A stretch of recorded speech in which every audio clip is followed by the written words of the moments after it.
Government to address housing development concerns in Marigot this year. Prime Minister Honorable Roosevelt Skerrit says infrastructural upgrades are a must for future development, and Dominicans overseas demonstrate their concern for local senior citizens.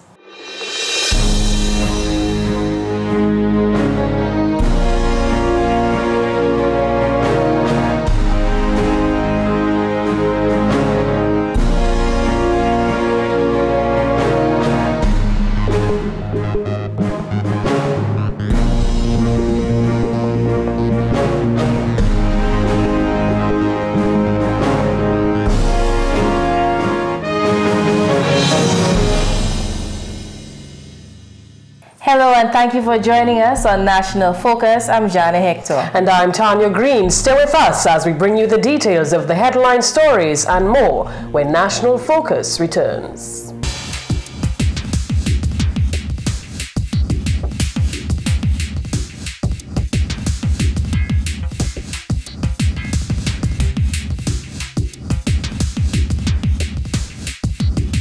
You're watching GIS. Welcome back. Government will seek to take action this year on the allocation of lands for housing development in the Marigot area. Housing Minister Honorable Reginald Austri says a housing development project in close proximity to the Melville Hall Airport, initiated by the former United Workers' Party government, was unsuccessful. The minister says government is concerned about the housing needs of the Marigot constituents and will seek to move forward in bringing relief to the people of the Marigot constituency soon. If you can recall, where the United Workers' Party were going to build these steel frame buildings that were not suitable for the area for obvious reasons. In fact, if you go there now, you'll not see not one piece of steel standing because all this has been eaten away by the sea and the salt and the nature of the area. Squatters have moved in there. There's quiet on the land. Our surveyors, people have gone in there, done the proper subdivisions. We have to move some houses, do the road infrastructure. And again, a document will be going to the cabinet shortly so we can take a decision as to how we move with the allocation of those lands there in the Marigot, close to the airport area. Honorable Austri says this is one of several projects earmarked for people of the Marigot constituency in the new year. In more news, the acute psychiatric unit of the Princess Margaret Hospital will this Sunday host its 12th annual APU concert. The event, which is scheduled for the APU grounds from 4 p.m., promises to be entertaining with special performances from the APU patients. Medical officer at the APU, Dr. CNL David, told GIS News that the activity has been organized as a means of ensuring that mental health patients participate in meaningful recreational activity. Over the years, we have recognized the need for such an event. And part of that is because we recognize that the patients have a right to experiences such as these types of concerts. Dr. David says this activity assists in breaking down the stigma associated with mentally ill patients. Our holistic approach is placed on the emphasis of promoting self-esteem, the psychosocial support for that patient, breaking the barrier associated with the stigma associated with mentally ill patients and the unit itself. It will assist patients to achieve a positive approach towards health. And these are some of the main areas that we would like to demonstrate by using form of that type of concert event.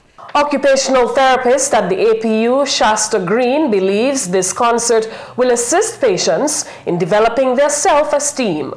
Most persons hear occupational therapy, they usually think of a job. And it's more than, it has nothing to do with a job. It's activities that you do from birth to death. When you put yourself together for work, that's your occupational activity. So for the patients, this concert allows them to improve their quality of life, meaning improve their self-esteem. So they can sing, they can do poems, they can dance, they can rap. All of these are their occupational activities that makes them feel that I have value, I have worth, I am more than a person. Social worker at the APU and concert coordinator Leslie Ann Waldron says the event is also being held to raise much needed funds for the unit. By reminding them that in order for them to remain stable, they need these activities to help them. It's more than just medication. in addition to counseling. However, occupational therapy ties in nicely because it's very practical. It's everything that they do every day. So to help them with the concert, when they get discharged, they can see themselves being a part of community activities, church activities, even school activities to keep themselves better. According to her, while it is a fundraiser for the unit, it also serves as a form of entertainment for the APU patients. A number of Calypsonians will be featured at Sunday's concert. Daddy Chess, Sai, Observer is actually a nurse and he worked here at the psychiatric unit, so he's always happy about that. Then we have people like Clint Henderson, we have the Cicero Singers who have always supported us. Tasha P will also be there on Sunday. We have the Africulture Tilt walkers, we see them all the time during Carnival. So yes, we have been getting that feedback, that positive feedback. As a matter of fact, when we call people, they say, you shouldn't even call us because it's something that we do every year and we're looking forward to doing. So a number of cultural performances from various cultural groups and individuals will also feature at Sunday's APU concert. A group of Dominicans based in the United States demonstrated their concern for senior citizens of their homeland with a donation to government's Yes We Care initiative. Dominica Emerald Organization of New Jersey handed over close to $5,000 of food, cleaning supplies, and personal hygiene items on Wednesday. President of the group, Angela Sylvester, made these remarks about the origin of the donation. It is my pleasure to make this donation to the Yes We Care program, and it's coming from several groups. As a matter of fact, it's most of the donations for this, the funds for this donation was collected at an annual Independence Church service which we have in New Jersey. It's sponsored by the Dominica Consulate in New York, organized with the Emerald Organization and hosted by the Redemption Tabernacle Church in Newark. We collected some of the funds from that, and the balance of the funds was collected at the Emerald Organization annual Mother's Day event held last year on Mother's Day, 2012. It is our pleasure to make this donation, hoping it will benefit some seniors. It's a program we care very much about, and we think it's a worthy program. I think any country should take care of its seniors, and sometimes it needs help to do that. And we in the diaspora who do care about our country, who do care about our seniors, we take the time out to raise funds for projects like these. Accepting the donation on behalf of the Yes We Care program was Coordinator Matilda Roye. On behalf of the Government of Dominica, more specifically the Ministry of Social Services, Community Development and Gender Affairs, I wish to thank your organization for this wonderful gesture. We know, as you said, it will go a long way in helping to assist our clients. And we just want to pray as the year begins that you will continue in your good work and that you'll have a long and prosperous new year. Government's Yes We Care program currently cares for close to 200 seniors across the island.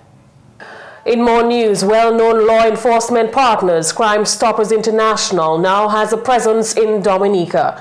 Crime Stoppers Dominica was launched on the island last September as a community-based non-profit organization operated by private sector citizens. The alliance is funded by membership dues and donations, which are used to pay rewards, to maintain the Canadian-based call center and the Crime Stoppers website. A news release from Crime Stoppers Dominica states that local police and the public have come to accept the organization as a valid and effective tool for investigating criminal activity. According to the statement, two key elements inhibit community involvement in crime solving: fear and indifference. Crime Stoppers Anonymous information sharing methods encourage the public to get involved. The Dominica Association of Industry and Commerce launched a See It, Hear It, and Say It campaign last February, which Crime Stoppers Dominica will be incorporating into its awareness program. Persons who are aware of crime or any criminal activity are encouraged to submit that information either online on crimestoppersdominica.org or by calling 1-800-HINT or 1-800-TIPS. The public is assured that all calls and online tips are answered by a Canadian-based call center. Tipsters could earn up to $1,000 in rewards if the information offered leads to an arrest, recovery of stolen property, illegal guns, or drugs. Director of Crime Stoppers Dominica, Genevieve Astefan, says, and I quote, "While crime rate is not out of control in Dominica, we all want as little crime as possible on our island. As criminals become more sophisticated, the Dominican community must play an enhanced role in supporting and helping law enforcement to detain and incarcerate criminals." Well, Jarna, I'm sure you will agree that this is indeed a welcome facility, because you will appreciate that in the past, Dominicans have had a concern about confidentiality.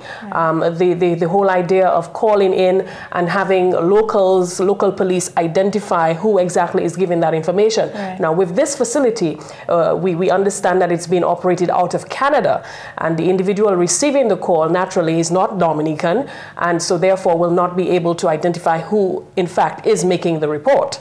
Which is a good idea. Also, Dominicans will be able to get involved with the entire investigating section of crime solving.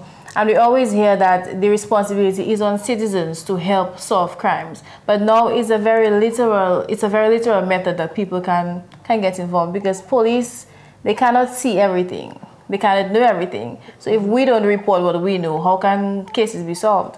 Exactly. And probably we should let the public know that they should use the facility for the purposes that it is intended for, because you will appreciate as well that some persons may want to use the facility to present false reports.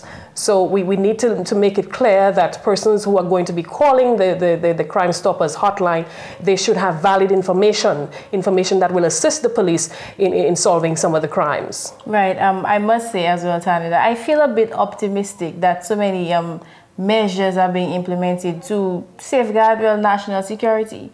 I think launching a Crime Stoppers here, it's something to look forward to. I mean, I know it's not a sunshine and roses kind of story, but it combats the bad, in our community when we have ways to deal with it, and we individuals can get involved. So definitely we're looking for some success with that initiative.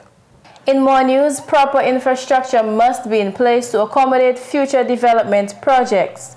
That's the view of Prime Minister Honorable Roosevelt Skerrit, who took time to shed some light on a few of those developments during a recent end-of-year interview. He noted that over the past 7 years, the island's landscape has undergone many and significant infrastructural changes. He used the ongoing Melville Hall Access Road project and the West Coast Road as prime examples. We cannot build a new Dominica. We cannot talk about investments. We cannot talk about tourism. We cannot talk about cruise tourism. We cannot talk about transportation. We cannot talk about communication if we do not have a proper and sound infrastructure. I mean, when you drive from the airport into Roseau, and you on the Old Bells Road, I mean, that's the first drive any Dominican, whether it's a businessman or visitor to the country, has to use. I mean, it's dangerous, narrow. I mean, that's the main highway, the West Coast Road. These are all main highways. And up until now, up until 2012, these roads were of 15th century, 14th, 16th century nature. That's when you had the chariots and so forth passing on this thing. Not when you have these vehicles and the volume of vehicles passing on these roads. The Prime Minister explained that government has undertaken a strategy to improve the island's roads. He says the effects of that plan are already being felt. We have a program to improve the infrastructure of the country nationally. The airport. I landed at Melville Hall on Sunday morning at 12:30 from Venezuela. I mean, I could have left. I left Venezuela at minutes to 11 at night. I mean, and several Dominicans have been able to land in Dominica at night. I mean, reducing the cost of travel to Dominica in terms of hotels and so forth. So we have to improve the infrastructure, the road networks, and when you look at it now, I mean, you drive from Roseau to Vegas, and I mean, it's a nice drive, and from Roseau to Granby, and we continuing on the improvement of the road network. A lot of work we done in the Coco area and Lago in Portsmouth. All of these major roadways are going to be improved dramatically. Honorable Skerritt commented on the ongoing State House and State College projects, which he described as necessary expenditure that should inspire a sense of pride in Dominicans. On the 65-room Cabarets Resort and Spa in Portsmouth, the nation's leader declared that though long awaited, only his government has made any move to begin such a rewarding venture. For years we've been talking about this. You're from Portsmouth area and so forth. For years, your entire life, people are telling you how much potential Portsmouth has. You know, we can imagine a hotel there and this and the benefits, but no government has done it. No private sector person has invested there. Are we going to wait for another 40 years, hoping that a private person will come in? Or is the government going to be bold enough to take on the initiative to construct a hotel in Portsmouth? And that's what we're doing. Another necessary project highlighted by the Prime Minister is the planned construction of 2 60-unit apartment buildings for single-parent families. Those structures will provide affordable, comfortable accommodation for low-income families in Bath Estate and Emsall. The housing for the people in Dominica, over 60 apartment units to address once and for all the housing problem confronting Dominica. Because when I hear and I speak to people about the kind of rents they pay for very small accommodation, less than adequate accommodation. When somebody makes $1,400 a month and they pay $900 of that in rent alone, the person can never see her way. And she has a child at preschool for $250 a month. She has to pay top-ups. She has to pay the bus for both herself and her daughter. Where is she get the money to eat? You understand? And that's why a number of people are falling back on their rent, because they haven't got a decision on whether they eat or they pay the rent. Not because they don't want to pay the rent. You have a few people who are irresponsible. But the vast majority of us are responsible people. You understand? So how do you address this issue? You understand? Because some people are unable to do it on their own without the help of the government. Honorable Skerritt referenced the Windsor Park Stadium, which was the subject of much criticism before its completion. In addition to the influx of many positive reviews from sportsmen and women and media personnel, the Prime Minister says the stadium guarantees profits for other sectors of society, which makes the project a worthwhile investment. There are benefits. When we have cricket, all the hotel rooms are filled. The taxi operators benefit. The vendors sell. The restaurants are open late at night. Everybody benefits from the investment in the stadium.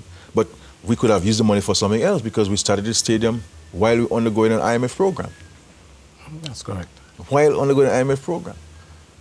People criticize it. We could have used money for something else. There's always going to be another need for money that you're spending on something. You understand? On something. I mean, but you have to forge ahead and recognize that there's some things which must come first. GIS News will continue to bring you more from that interview in subsequent newscasts. Minister responsible for water resource management, Honorable Reginald Austrie, says while the cost of bringing potable water to communities is a costly venture, the Labour Party government is committed to ensuring that by the year 2015, all homes in Dominica have access to pipe-borne water. The minister says the provision of water to all communities is a necessity and not a profit-making endeavor. Water is an investment in people. It's a social investment. It's not a store. It's not a shop where you make profit, where you buy and sell. You do not make profit out of water in this country because infrastructure is very expensive. Most of water comes from the mountains. Most of our villages are in fact in the mountains. And many times you have to be pumping water up. If you had to charge persons based on the true value of the water they get in, 90% of Dominicans would not be able to afford water. They would not be able to take water into their homes. Okay? But water is an essential commodity. Water is life. And although we're not making monies of the water, the WASCO is always in the red. But you have to bring the water to the people because it's necessary and responsible of the state to do it. So the investment is very heavy. You're not going to recoup that investment, but you have to continue to find the money and raise the resources to do it. In 2012, the government of Dominica invested millions of dollars in water systems across the island. The minister says plans are to commission the Vacas and Bells Penrice Sylvania water supply projects this year. We should have done Vacas before we did Penville. But based on the judgment of the Prime Minister, he felt that it was more essential. So we had to put the Vacas project on hold and to deal with the Penville project. So it's expected as soon as the Penville is completed, which is now completed, we have to move to find the resources to do Vacas. Very, very important. And the Bells, Penrice, Sylvania area, we need to focus on that. Because our goal is to have access to potable water up to 100%.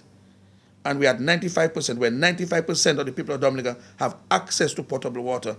And in completing the Bells, Penrice, Sylvania water system, that will ensure that 100% of Dominica have access to potable water. And that is a major achievement for Dominica. Providing sustainable access to improved drinking water sources is one of the most important things which government wishes to achieve by the end of 2013. The minister is hoping that by that time, Dominica will be one of the first countries to achieve 100% access to potable water in keeping with the United Nations Millennium Development Goals. And the 7 young ladies who will compete in the 2013 Miss Dominica pageant are promising a spectacular show come February 8th. The contestants were officially presented at the media launch of Miss Dominique on Monday. I am contestant number 1, Miss Jarna, Miss Dutch Lady Power Shake. I am 19 years old and I represent the beautiful community of Goodwill. I'm inviting all of you here to come to the Miss Dominica 2013 pageant on February 8th at 8 p.m. sharp, because I'm contestant number 1. And do have an enjoyable carnival season. I am contestant number 2, Melinda Chavon Ulysses from the community of Stock Farm. And though I am without a sash, I am Miss Petro Caribe, Miss DA Vibes, and Miss Vibes Radio, sorry. I would like to say what Jan said. Please, I encourage each of you to come to the 2013 Carnival Show. As everyone has been telling you, it is going to be a show of difference and one that you will not forget. We have been working vigorously, we have been working hard, and we will not disappoint you. I am 21 years old, Miss Kelsha Breezy. I'm representing the rich and carnival city of St. Joseph. Miss Lando has said it, Jan and Miss Ulysses would like to invite you all to Carnival City on February 8th. For those of you who are the pre-show, you know that we're filled with talent and we are intelligent. My name is Fatima Noel. I am 23 years old and I am proudly representing the villages of Sansobe, Gudo and Credit Supre, as well as Galian, Supre and Scottsed. And not forgetting that I am a proud villager of Shufford and I'm also representing Chapolgo. So, I want to take this opportunity to welcome you to the media launch of Carnival 2013 and invite all of you to Festival City on February 8th, 2013. I thank you all for coming out in such large numbers and thank you so much for your support thus far. We will give you a show that you will not forget. I am contestant number 5, Miss Nikisha Filbert, representing the cool and lovely ecotourist village of Loda and the entire Roseau Valley. Just looking at the girls should tell you why you need to come to the Miss Dominica pageant 2013. I am 19 years old, Leslasa Armour Shillingford, representing the beautiful, exuberant communities of Roseau South, which includes from Newtown all the way to Loubière, all the way up to Girardel, as well as Kings Hill and where I live, Montbruce. I am also Miss Anchorage and Auto Trade Limited. And my sponsorship is a special sponsorship which also includes smaller little sponsors. And I will not leave them out tonight. These include Elma's Shop and Bar in Loubière, as well as Optical Services and Dominica Marine Center and Hands On Natural. Thank you so much. I am 20-year-old Dana Matthew, proudly sponsored by Dominic, and I will be the 7th and last contestant vying for the title of Miss Dominica 2013. This is indeed a beautiful start to our carnival season. I see we had showers of blessings right now. So I really hope that we have a drug-free, violence-free carnival for 2013. Reigning Miss Dominica and Miss Caribbean, Nadira Lando, is optimistic about the quality of the show being put together by the Carnival Queen Show Committee. I believe that this year is going to be better than the previous years, and that you will not be disappointed in any way. Dominica has a unique way of improving on anything that is done, so I can assure you that the organizers have put together an excellent package for you this year. 6 of the 7 young ladies competing in the Miss Dominica 2013 pageant have officially been sponsored. Patrons have been advised to get their tickets early as the show promises to be a great one. And that's news. Stay tuned for a few tips on how you can drive safely in rainy conditions.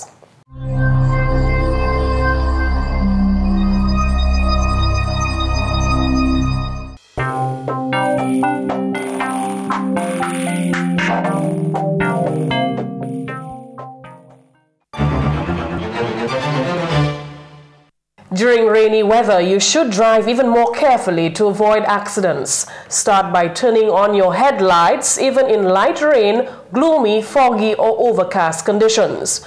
Not only do they help you see the road, but they'll help other drivers see you. And slow down. Avoid using your brakes if possible. Take your foot off the accelerator to slow down since it takes longer to stop or adjust in wet weather.